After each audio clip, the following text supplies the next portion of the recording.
The Inline 6, the machine behind every Supra joke and nearly the entirety of the BMW brand. A simple but truly amazing engine configuration built worldwide. Now many of these great inline 6s come from Germany, with the first coming nearly a century ago, but which of them is the best? Today we're going to find out. This is my tier list of the road legal German inline 6 engines. Let's go ahead and see which one comes out on top. BMW is a company well known for their inline 6 engines, potentially being the longest running company to continually produce them. So let's turn the clock back all the way to 1933 where things began. The first inline 6 from BMW was known as the M78, a pushrod naturally aspirated experiment that would lead to dozens more of its kind. Producing average power for its era, the M78 did so in a reliable manner, built out of stout materials including steel within its sealing joints and an iron block. Its simple carburetor fuel system also helped reduce complications. The M78 was a solid engine, but was certainly greatly built upon in the upcoming engines, so with that in mind, I think I'm going to put the M78 into the C tier. The M328 was intended to be a more powerful and improved iteration of the M78 and achieved exactly that. With a lighter aluminum block and hemispherical heads as well as a transverse pushrod valve setup, this engine produced nearly double the power while retaining simplicity. I think the M328 was a proper move forward from its predecessor and is deserving of the bump to B tier. A much larger engine produced right at the dawn of World War II, the M335 moved back to an iron block and had a linear performance progression from the M328. Interestingly, it made its peak power at very low RPM and what was considered heaps of torque at the time. Little is known about the reliability of these engines as so few were built, but considering in its relation to the M328 and how impressive it was for that era, I believe it also earns B tier. With the war having subsided, BMW resumed straight 6 production with the release of the M337. This engine is technically based on the M78 with a small displacement and significant revisions to the crankshaft and valve assemblies. While more technologically advanced than its predecessor, the performance figures were worse than engines from decades prior, a likely result of the shaky post-war car market that they were having to target. With the lack of advancement, I think it would be appropriate to have the M337 be our first entry to the D tier. After M337 production came to an end, BMW didn't make a new inline 6 for a full decade. However, what they had cooked up in that time was an absolute banger of an engine. The M30 is simply one of the best engineering marvels to come out of BMW, spanning almost 30 years in its production due to its incredible success. The M30 moved to a single overhead camshaft design while retaining its iron block and saw many iterations over the decades. Over this period, it saw a massive variety of applications and played a key role in many racing achievements. The larger displacements allowed for smooth, consistent, and reliable power production. There's a reason the M30 was around for such a long time and is surely our first entry to the S tier. The M102 and M106 are rather similar engines and are essentially just turbocharged M30s. The M102 was the first of the two and was succeeded by the M106 in 1982. With the addition of forced induction, both of these engines produce significantly more power than their naturally aspirated counterparts. Now the primary concern here would have been retaining reliability while introducing boost, but BMW accounted for this by giving both of these engines forged internals to handle the additional stresses. I do think that the M30B35, the largest naturally aspirated M30, would be my personal preference over this duo, but the M102 and M106 are still worthy of the S tier. BMW introduced the M20 following the M30 to create a quality inline 6 with smaller displacement, more tailored to their luxury vehicles. Interestingly, much like the M30, the M20's name is derived from its slant angle of 20 degrees. It also shares a reasonable amount of similarities with the M70 V12, which you can see more of in my V12 tier list linked in the description. The M20 retained a simple single camshaft design as well as great reliability. The M20's aftermarket is endless, and they surely become a different animal when they are modified. However, its stock performance numbers aren't thrilling, and it falls short to some of the upcoming engines, so I think the upper B tier is appropriate. The M88 was an engine that really mastered the intangibles, such as an incredible exhaust note and a very playful character that was never afraid to live in the high RPMs. It debuted with the original M1, one of BMW's most memorable projects, and saw great racing success in its monstrous turbocharged form, which was unique to the M88-2, one of the 3 variants. The M88 was one of the first dual overhead cam inline 6s of BMW's line and saw big power production from the increased airflow. This engine does have a flaw found with its timing chain system, but it still earns the S tier. Following the M88 was the even better S38, sharing many similarities with the final variation of its predecessor while fixing its shortcomings. The S38 utilized a revised timing chain design to successfully resolve the known issue and managed to increase overall performance without any compromise. The S38 is also worthy of S tier. The true replacement to the M20, the M50 was a large step forward. It moved to a dual overhead cam design that included variable valve timing, and this resulted in pretty average performance figures, but more importantly the creation of a nearly indestructible engine. Taking into consideration the applications that the M50 received, I believe the reliability of this engine is more important than its pure performance, and it falls into the top of the B tier.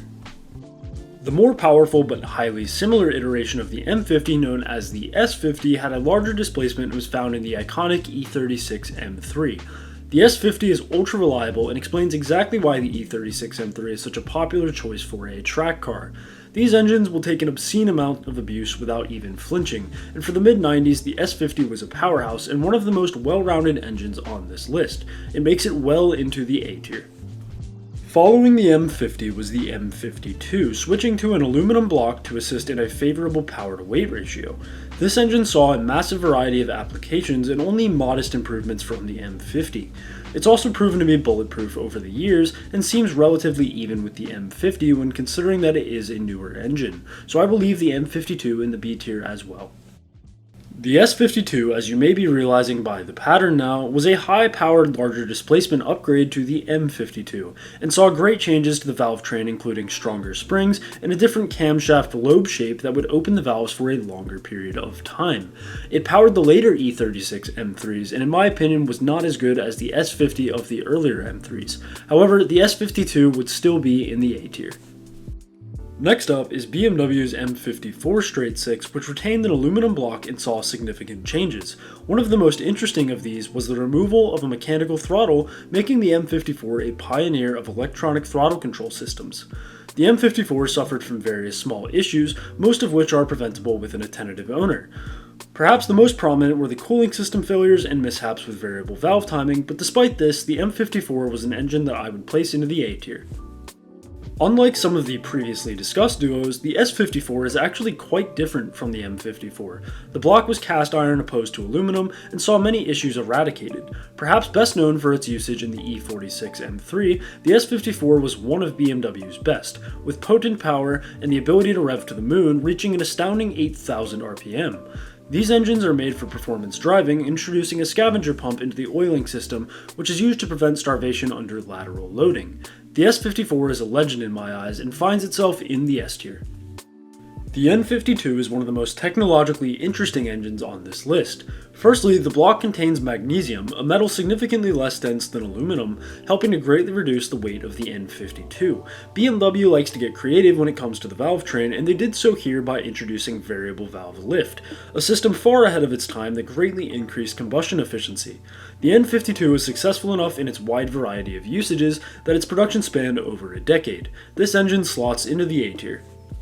The N53 was BMW's next straight 6 engine, sharing a lot of similarity to the N52, however it removed the newly introduced variable valve lift.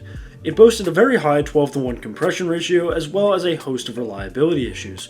The worst of these was the fuel pump, which I will discuss more in our next entry that used an identical part. There are also issues with the spark plugs and injectors, and when fully running, even though the N52 is a good engine, the previous engines have been so reliable that I have to demote the N53 to C tier. Pressing on into the turbocharged BMW straight 6 engines, the N54 is a twin-turbo 3-liter with an aluminum block. Getting back onto the topic of that fuel pump, the failure was most prominent in the N54 engine, and it was so bad that it received legal pushback in the form of a class action lawsuit in the United States.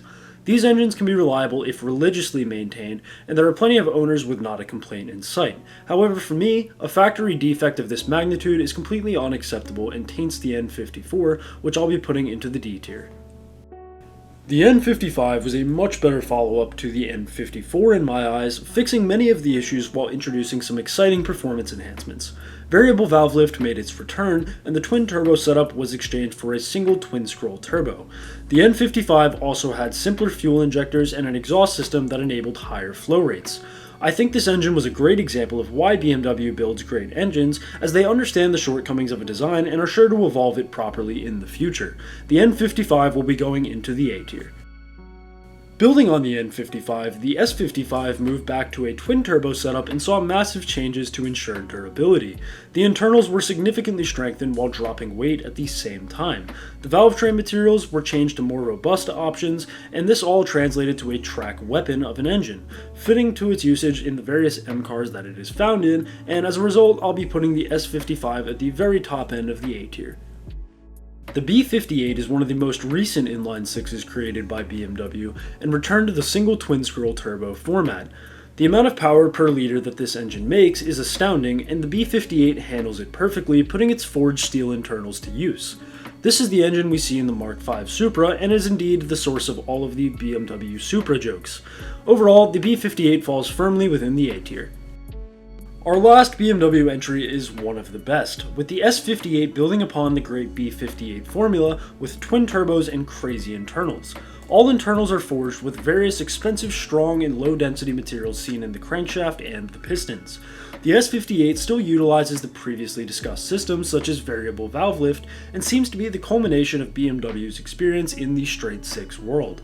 The S58 will round out BMW in the S tier. Now getting on to Mercedes, who began straight six construction earlier than BMW, I'll make it clear here that for the rest of the video, an M in front of the numbers means the engine code, and a W followed by numbers is the chassis code, which you'll see used extensively in the application section. There will also be a few engines missing here, as many of them were simply just displacement changes of the same design that were renamed. The M836 was the oldest straight six used in the automotive world from Mercedes, and it's a really interesting one. It had a supercharger that could be toggled on and off, known as compressor, which spiked the engine's performance while in use. This unorthodox engine made up to 170 pound-feet of torque in 1924, which is crazy to even think about. It was also ahead of its time with a single overhead camshaft rather than a pushrod style valve train. This engine is an ultra unique, impressive piece of automotive history and will be going into the B tier.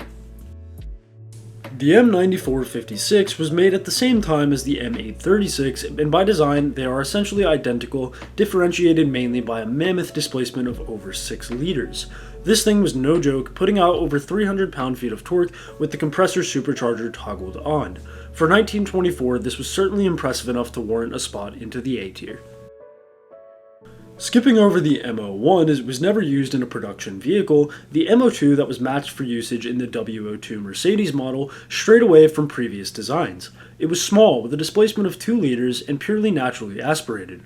The performance was far lower than its preceding counterparts, and it was basic in a comparative sense. Considering what the progression from this point on brought, I think the M02 will be found in the D tier. The following M03 wasn't much more impressive. It did have a significantly larger displacement, however, as well as an innovative side valve design. Considering it was made in the same time frame as the M02, but is marginally better, the M03 will be going into the C tier. The M04 was nearly identical to the M03. It was still a side valve, single overhead cam, 5:1 compression ratio, and naturally aspirated straight six engine. The difference came only in the form of a slightly increased stroke, which minimally heightened both displacement as well as torque production. The logical move here would be to put the M04 along with the M03 in the C tier. Also, please note here that I omitted the M09, M10, and M11 as they are essentially identical to the M04 with just a different bore size, and I want to avoid that redundancy as I would rank those the same. One of the coolest engines I've ever seen, the M06 returned to the supercharged format, but not with the compressor-style supercharger. It has a ridiculous displacement of around 7 liters and was found in the legendary SSK. It began to test the boundaries of compression ratios for that era, pushing 7:1.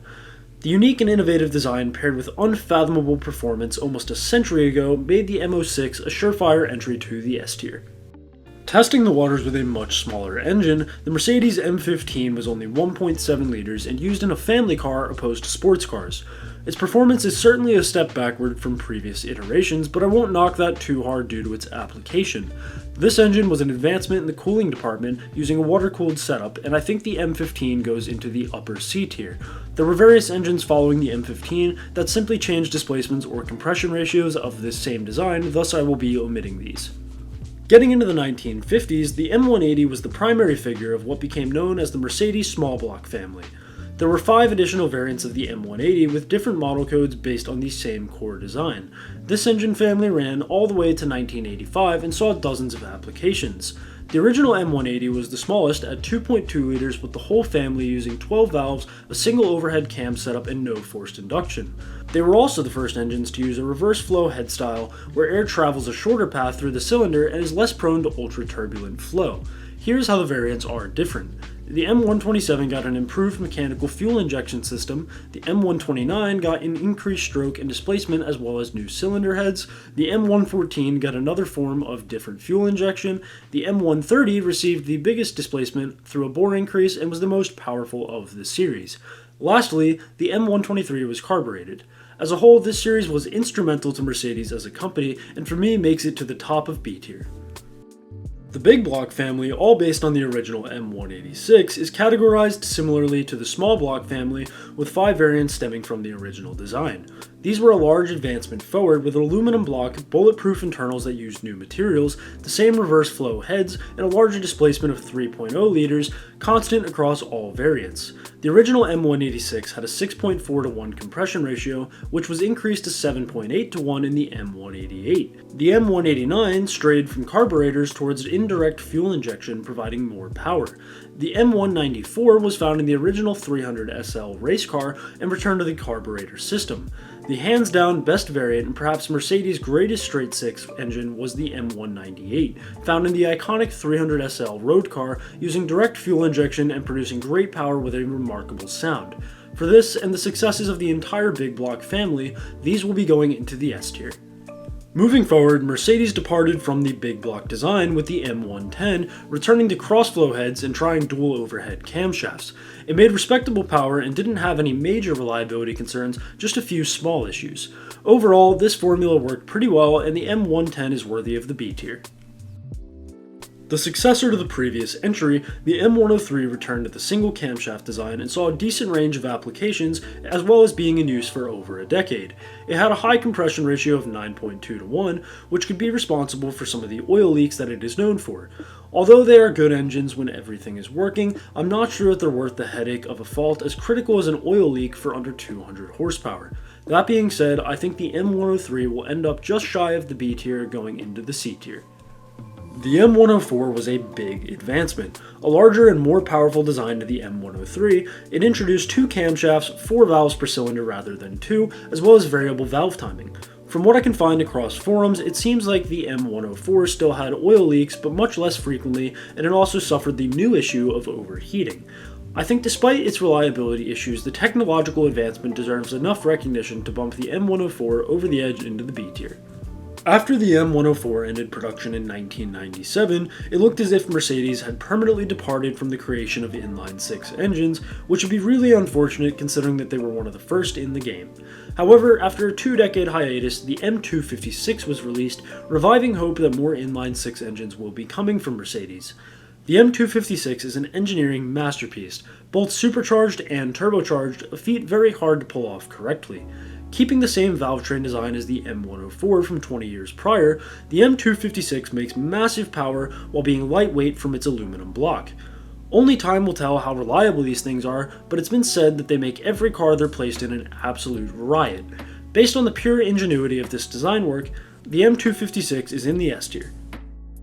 I chose not to include diesel engines on this list because there's just so many of them, so I might have to put those in a separate video, but because Volkswagen only made one major inline 6, I'm going to go ahead and rank the D24 and D24T engines. Produced for almost 20 years, the D24 is a 2.4-liter diesel inline 6, while the D24T is a turbocharged iteration. It was a robust single overhead camshaft engine with forged steel internals and a cast iron block. It ran an ultra-high compression ratio of 23.5 to 1 and made average power and torque for an engine of its size.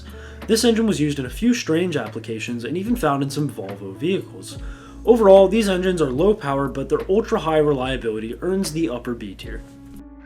Wrapping the video up will be the two generations of Opel inline 6 engines. The first of these ran from 1930 all the way to 1966 and was a basic pushrod carbureted design. It had a narrow range of applications and a low power output relative to the previously discussed engines of this time period.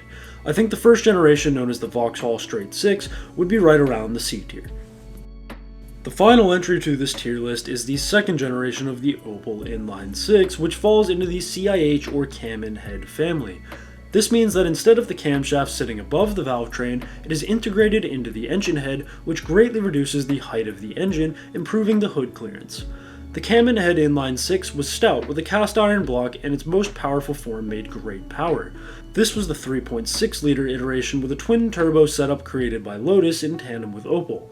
I think this was a really creative design with engineers thinking outside the box to reach their desired goal. The cam and head inline 6 delivered great successes and will be our final entry into the A tier. So there we have it. This is my finalized tier list of the German inline 6 engines. I really enjoyed making this video and hope that you found it useful or entertaining as well. This series will continue on, so I would greatly appreciate it if you subscribe to the channel to keep up with the future videos. Let me know in the comments what you would change or if I missed anything. Thanks for watching and have a great day. I'll see you in the next one.